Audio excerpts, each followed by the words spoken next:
Hey guys, Kurto here from Iconz Rugby. How's it going? Today's subject is kind of off the bat. Yesterday I put up a post on would have been the 6th of September 2017. Just a little bit frustrated and kind of annoyed and disappointed. We've been running Iconz since 2009 and our whole purpose is to basically create opportunities for players to, I guess, expand their potential in kind of their pathway. The easiest way to put that is basically we teach players how to take control of their future. And we've been doing this for a while, and I would honestly say that we've probably earned the right in the last year or two to basically be experts in this. We've seen enough of it. We've been around it long enough to kind of say. And it just became, yesterday I just got frustrated and enough is enough. Just in our little environment, we only operate, 20 to 30 players and we've had, 7. So that's, 20%, just over 20% of our player pool choose options that we know aren't probably the best for them as an individual in the future. And this kind of created a bit of issue with us. And today I really just want to talk about the pathway, the opportunity, and as a player, how to make that decision. Now, I need to make it clear, we really do not care if you play for us or you play for someone else. We don't care. If your best opportunity is with someone else, you need to go there. If your best opportunity is to not play, then you need to do that. But it's the frustrating thing is that it seems as though we care more about the player's opportunity and the player's development more than the player does. And based on the responses that I've received on that Facebook post, guys, on my personal page, there's a lot of coaches in the same banner. And so today I just wanted to address how coaches can kind of deal with that, because I've had a lot of guys reach out and kind of say, man, are you okay? Is everything all right? And guys, I'm fine. I'm good as gold. I just needed to vent and direct it at some players and kind of put it out there over the past, 8 years, guys. We've had it happen 20%, there'd be 30 to 40 guys who's this happened to. And I've seen probably one guy out of that, probably 30 over the years, make the right decision that they ended up making a better opportunity elsewhere. And to be honest, if we sat down and we spoke about it, we probably would have directed him that way anyway. His opportunity wasn't with us. I'm not saying that we're the best, but it's the reason for the decision that is more important than the decision. And guys, you've got to understand that as a player. But first of all, I'll touch in on the coaches. And I'm rocking my old Met North jersey here. I can't believe I wore this when I was 17. I don't know what I was thinking, having a shirt that fits me now, being that I'm about 30 kilos difference. But guys, it's the coaches. How do you deal with putting so much into players and they don't respond? The one thing that I would say is stay true to your cause. The player pool at the moment is definitely misinformed of what it really takes. As a coach, I would kind of, one thing I've learned is make sure that what you want is what they want. A lot of the times, one of the biggest questions we ask our players, and I'd advise this to other coaches, is do they actually really want it? At the end of the day, are they going to sacrifice everything to get there? Are they going to put in as much effort as you and match it? Do you use a 1:1 ratio? You can lead a horse to water, but you can't teach it to drink. And it's that big thing with a lot of coaches we see that they blow up at players. Oh, the player didn't want this and the player didn't want that and they didn't do this and they didn't do that. And you've got to understand, is that best for the player? I'd ask those questions first. And if you're 100% guaranteed that you are doing what's best for the player and you've got their best interests at heart, then sometimes it doesn't work. It doesn't plan out and it gets frustrating and you get annoyed and you want to fucking go off your nut at them. But I would just say that, just take comfort in the fact that you're on the right course and you're doing the right things. And at the end of the day, never close the door on a player. At the end of the day, it's about human beings. It's about providing opportunity. People make mistakes. The door's always open. And whether they come back or they don't is neither here nor there. But as a person, you've got to know that you've made the right decisions and done the right things by yourself. And in saying that, There's been times in the past where I've done the wrong thing, and it's a big thing to kind of man up and reach out to those players and go, mate, I fucked up. I did the wrong thing. I didn't have your best interests at heart. Or, I didn't look after your pathway. And, we're not always right here, and I'm never always right, but it's something that as a coach, you've got to admit that, and you've got to take that on board, and don't hide behind your stature of importance. It's kind of, you've got to make sure that you're doing the right thing. Is that for the player, which becomes hard when you're dealing in a team environment. But, if any coaches want to reach out and chat and talk about this on a bigger level, then I'd advise you to do so. Our number's always open. Our email's always open. Facebook is a great way to communicate and kind of talk shop on mates struggling to connect with a player. Me and Manny do this all the time. I'll message him and go, bro, I do not connect with this player. I cannot get the message across. Can you talk to him? And I know a lot of coaches don't have those relationships where there's 2 to 3 people who can communicate. And some people get along with other people better. I know people have left our program because I can be a dick. Straight up 100%. It's happened countless times. Okay, but that's the problem of our problem. That's the problem of our program is we are only 2 to 3 people, and if you don't get along with us, it's not the best fit for you. We're not the best fit for everyone. We provide a service that suits everyone, but it's not always the best for everyone. And as a team and as a coach, you've got to identify that, and you've got to know what's best for the player. Okay, you've got to take off your loyalty badge and go, okay, who am I actually loyal to here? Am I loyal to myself? Am I loyal to my club? Or am I loyal to the player? Okay, and for us and for me, players come first. They're not as big as the club. No player is bigger than the club or the team, but you have to look after them and have their best interests at heart to know what they're doing. Okay, so guys, and now I want to touch base on, that's pretty much for coaches. If anyone's got anything they want to discuss or raise as an issue, just kind of throw it down in the comments, and we'll leave this thread open as we go through this video and kind of just go, all right, well, where can this go? Let's create a little forum, let's spitball. If nothing happens, it's all good. So the biggest one I want to, I've got 3 topics here. I've got pathways, opportunity, and great people. So for me is the pathway. As a player, do you actually know your pathway? Do you know the steps that it takes to get there? And do you know how to get there? And we're going to do a whole chat on pathways and opportunity later on. And these 3, we're going to expand on them a bit more. But at the moment, this is a general chat. And I would say, do you know your pathway? Just using our example, there's probably been about 4 or 5 players who want something. They want pathway A, but they're using B and C to kind of get there. But they don't realize what B and C could actually create if they stayed true and didn't get kind of distracted by shiny lights, I guess, of an opportunity or something like that. You've got to know true what your actual pathway is. And the pathway isn't always the first opportunity. The pathway for us and how we develop it is, what is the greatest opportunity for yourself to develop as a player to provide you with the long-term sustainable assets and skills that will take you to reaching your potential? That is a pathway. It's not, what team can I play in to kind of get here and here and here and hopefully I'll move my way up. Because if you don't have the skill set and the sustainable mental aptitude and physical presence on the field in those teams, you do not move up. Okay, does that make sense, guys? So it's not just always about the team you're playing in.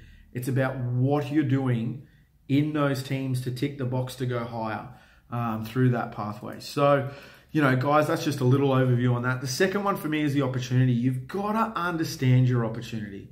This is where the frustration came out for me in that post that I put up is players do not understand their opportunity. They are afraid to step outside the box. 1, fear from coaches. 2, fear of ridicule from mates. And number 3 is, I think the biggest one, is the fear of their own little success. Okay, now, as a player, I'll touch on 3 first and work my way back. Number 3, the fear of the kind of your own success. If you put it all out there, you do every single thing possible, you do 100 out of 100 to make it successful, and you fail, and you don't make it, that is scary as shit. Okay, and that is where guys go, wow, I don't want to do that because I'll be a shell of a person. I don't want to put myself out there all the way. And I know full well there's a lot of players out here who are going to see this and read this and watch this. And there's also coaches as well who are going to go, yep, that's me. I stay within my limits because if I step outside and I get burnt, I've got nothing to fall back on. Okay? That fear is going to limit you and hold you accountable to not being able to succeed. Okay, you're always going to be a measuring stick, not the actual you're a measuring stick up the runs, not the actual fucking goal. Okay, so do not fear success. Do not fear jumping outside your comfort zone. Do not fear being different, because the crowd does not play the game on the world stage. The crowd watches the game on the world stage. Do you want to be in the crowd, or do you want to be the one being watched? That's what I'll ask you. Number 2, the fear of for the boys. FTB, greatest motto in the world for anyone wanting to get on the piss and be around their mates. Great work. Fantastic. Not for the elite. I'll let that sit there a little bit. If you want to be elite, you are not for the boys. Okay? You are not for the boys. If you want to be elite, okay, you have to be for yourself. Okay? Now, do not get this misconstrued. You are not a dickhead. You are not an asshole. You're not a selfish prick. Okay? You're not arrogant and you're not cocky. You're still a good bloke. And you're still taking care of everyone around you. And you're still humble. But decisions need to be made where you've got 15 guys heading in this direction because that's for the boys in a good time. And you've got that one direction because you're that 1% that is going to be on the field, not watching from the field. Okay, and even at a premier grade level, even though it's the elite of the local market, you're still the local market. Okay, you have not made it. For some people, premier grade is the maximum of their potential, and I would tell you to aim for that. And those guys will not get there if they're for the boys all the time, if they don't exclude themselves and make decisions that put their number one needs ahead of everyone else. Okay, you have to do this. Okay, you cannot put everyone else ahead of you and be the socialite and do everything for the boys and worry about getting called, you know, oh, you're leaving us, you're doing this, you're doing that, and still make it. All right, I dare you to, I guarantee you, ask anyone who is successful on the field and they say, bro, I had to leave my crew, I had to do the hard work, I had to do things on my own, I had to go to this team, I had to make these decisions, I had to leave my comfort zone, I had to not worry about what anyone says to make it. Okay? So, super important. For the boys, great work, be social, have a mad time, but it does not get you eliteness. If you want to be elite, you have to take care of number 1, but just don't be a dickhead about it. Okay? And the first one that I mentioned, so that was number 2. Okay? Number 3 was the fear of success. Number 2 was for the boys, or, you know, public ridicule from your mates. And number 1 is fear of coaches. The hardest thing that we see, and I'll talk purely from a 7s background here, and then I'll touch it in a little bit on 15s. It's not as huge on 15s, but it's still there for a 7s player, for someone who's doing something a little bit different. For a 7s player, you get 6 tournaments a year over 5 to 6 weekends out of a 52-week year or a 36-week season that is 15s or league. Now, you think about that a little bit.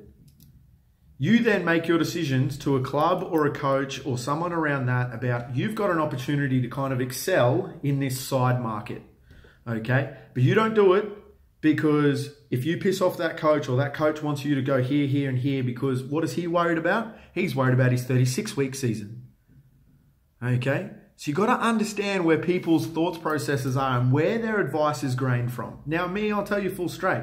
My advice comes from 1, your player development, 2, 7s because I love 7s, 3, if 15s is the best thing for you, I'm going to advise you in that market. But the number 1 thing is the player development. Put the coach in that same context and think about what their interests are. Are they judged on their Premier Grade season? Are they judged on their first grade season? Are they judged on their Q Cup season? Does one player really make a big difference to that context? No, he doesn't, but he understands he needs that player on side. So he's going to apply a bit of pressure. He's going to push you in a direction because he knows, hold on, mate, I want you around the boys. I don't want to lose you to another club. I don't want to lose you somewhere else. So you need to play for us. Okay, now if you're someone who doesn't believe in yourself and is fearful of success in a different market, then clearly you're going to choose for the boys and for that coach and play 15s where you could have had an opportunity in 7s. Now I'll flip that and reverse it in a different context. It's the same banner in any market you use. Okay, you've got to be careful where you're getting your advice from. Flip it in a different context. You're afraid to go and do extra shifts at work because of you don't want to let the boys down at rugby. It's probably more evident in the other way. Okay, it's probably more the other way where you don't commit so much to training for your coach and for your players on your pathway for success in rugby in 15s because your boss or someone at work holds a higher authority figure. Okay, now the fear of authority is through the roof. There was a study that came out years ago. They've done it heaps of times, and I'll get a bit of research for you guys and post it in the notes. And they used to do studies where people used to shock people through a room. Okay, it was all actors, and the only person in the experiment was the person doing the shocking.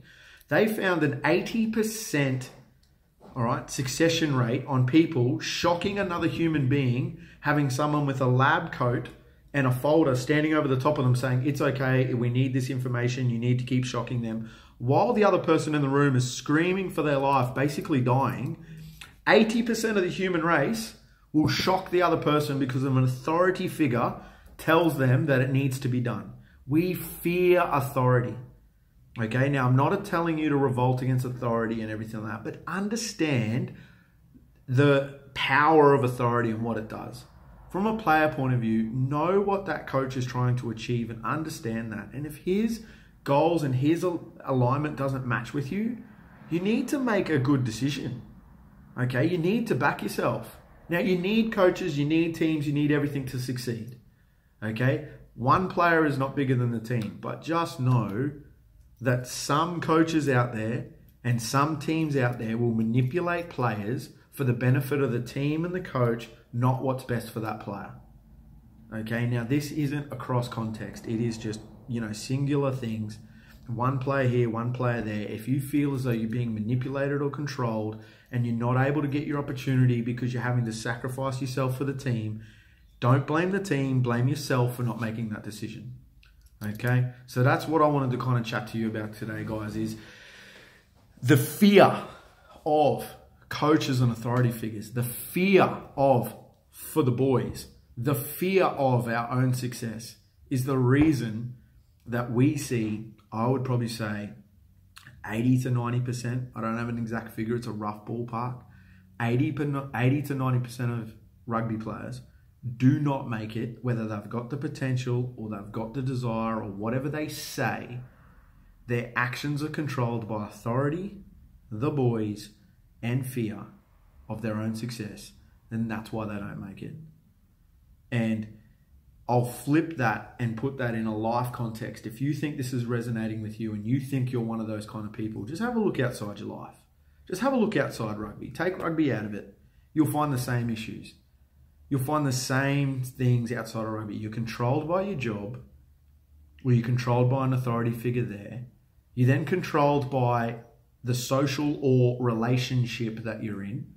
Okay, so where you spend where you get most of your social interactions, and you're then controlled by your own thoughts. Okay, so whether you're playing rugby or not, just think about that. Put yourself on that level. And that's what we're kind of talking about here, guys. So basically, that's where my frustration came from. All right, it came from the fact that I know and I have seen too many times guys make dumb decisions based on stupid information, and they just kill themselves because they're in fear of letting other people down who at the end of the day aren't supporting them and their goals and their dream. Okay, not saying don't be social, not saying fucking revolt against coaches, not saying, don't have dreams or anything like that. What I'm saying is just be careful that you're not controlled by fear. Okay, because we see it a lot. Okay, it is huge. People being controlled by fear. Okay, so guys, that's just a little hit out from me. If you have any questions and that, throw them in the comments. I'll get to everyone, or send me a message. Next week, you'll see Manny's going to go live. For me, you know, being in the gym, it's super busy at the moment, so I can't really get the time to go live. So I'm going to be pre-recording my videos like I've done today, but we go live when I do my video. There's no editing, there's no nothing. It's just free for all, and I'm going to post it up and schedule it for you guys so you can see it. I'll try and get my stuff out to you every Wednesday. For all the boys out there, check out the page Iconic Man. If you want to get a part of our gym, ITC, and I know this is a little promotion, but guys, like I said last time, we've got some big things coming. We're nearly finished developing our education program and our online module that you'll be able to get a hold of. I'm looking for some people who are interested in being a trial process through this to kind of feed it out. We'll be giving away 20 free kind of components to our online education program. So, and this dives in deeper to what we're talking about. So if you've watched any one of our videos and you've gone, oh shit, that's me, you need our education program. You need to learn what we're talking about. We go a lot deeper in that context. We're going to dive real deep. We've got a book coming out soon. It's going to be an ebook that should be released in about 2 months. So guys, we've got a lot of things going on. We are the rugby experts. We do a shitload of work behind the scenes. We're branching out. If you want to get behind us, get involved. Iconz Rugby. Check us out. We out. Peace.